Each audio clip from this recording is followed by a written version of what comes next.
Video کو like کریں اور چینل کو سبسکرائب کریں اور گھنٹی کا نشان کو دبائیں تاکہ میری ہر نئی آنے والی ویڈیو کی نوٹیفیکیشن آپ کو سب سے پہلے ملے۔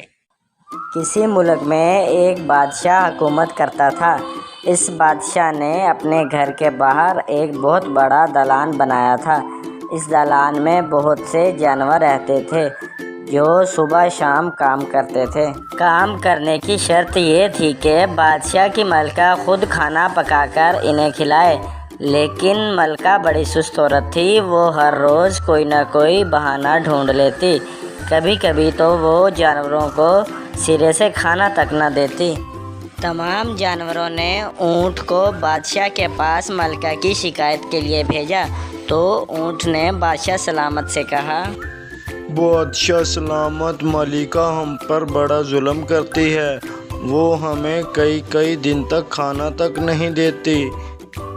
اونٹ کی یہ بات سن کر بادشاہ سلامت کو ملکہ پر بڑا غصہ آیا اور بادشاہ سلامت نے ملکہ کو بلا کر ڈانٹنا شروع کر دیا کہ یہ جانور بیچارے دن بھر کام کرتے ہیں اور تمہیں انہیں کھانا تک نہیں دیتی۔ ملکہ بادشاہ کی باتوں سے ناراض ہو کر محل چھوڑ کر جنگل کی طرف چل پڑی اور چلتے چلتے ایک جنگل میں پہنچ گئی۔ ادھر بادشاہ اور جانوروں کو ملکہ کے روٹھ جانے کا بڑا افسوس ہوا اور وہ سب اداس ہو گئے۔ بس انہوں نے مشورہ کیا کہ جیسے تیسے بھی کر کے ملکہ کو واپس محل میں لایا جائے۔ انہوں نے ملکہ کو منانے کے لیے سب سے پہلے طوطے کو ملکہ کے پاس بھیجا۔ طوطا پھڑپھڑاتا ہوا ٹائیں ٹائیں کرتا ملکہ کے پاس جا پہنچا۔ طوطے نے پہنچتے ہی ملکہ سے کہا، ملکہ صاحبہ آپ ناراض نہ ہوں، ہم آپ کو کسی طرح کی تکلیف نہیں دیں گے، خود ہی کھانے کا بندوبست بھی کر لیں گے، آئیے محل کو چلیے۔ جاؤ، چلے جاؤ واپس، مجھے نہیں جانا تمہارے ساتھ۔ ملکہ کی یہ بات سن کر طوطا مایوس ہو کر واپس اپنے دوستوں میں لوٹ گیا۔ جب جانوروں نے دیکھا کہ طوطا ناکام لوٹ آیا ہے تو انہوں نے پلان کے مطابق ہرن کو ملکہ کو منانے کے لیے بھیج دیا۔ ہرن آہستہ آہستہ چلتی گئی یہاں تک کہ ملکہ کے پاس پہنچ گئی۔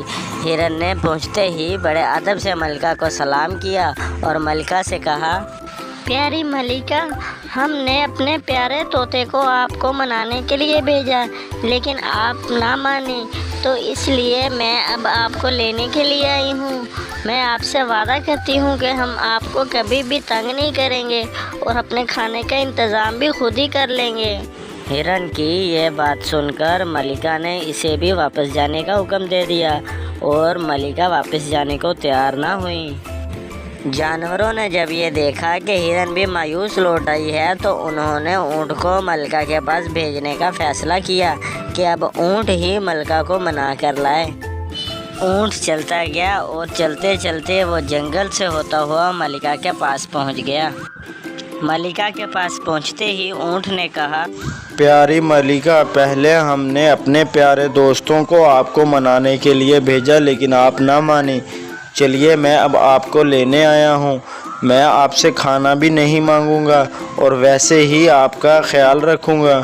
ملکہ نے سر جھکایا اور سوچنے لگی، بے شک اونٹ بڑے کام کا جانور ہے، دن رات چلتا رہتا ہے اور تھکنے کا نام نہیں لیتا، کئی دن تک کھانے اور پانی کے بغیر گزارا کر لیتا ہے اور اس کے بالوں سے کمبل اور قالین اور گرم کپڑے بنتے ہیں۔ یہ تو بڑا نیک جانور ہے، اس کا کہنا ضرور ماننا چاہیے۔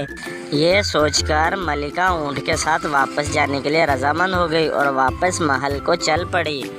ملکہ بھاگتی ہوئی واپس محل میں آئی اور آتے ہی جانوروں کو گلے سے لگا لیا اور وعدہ کیا کہ ان جانوروں کے ساتھ کبھی دوبارہ ایسا برتاؤ نہیں کرے گی۔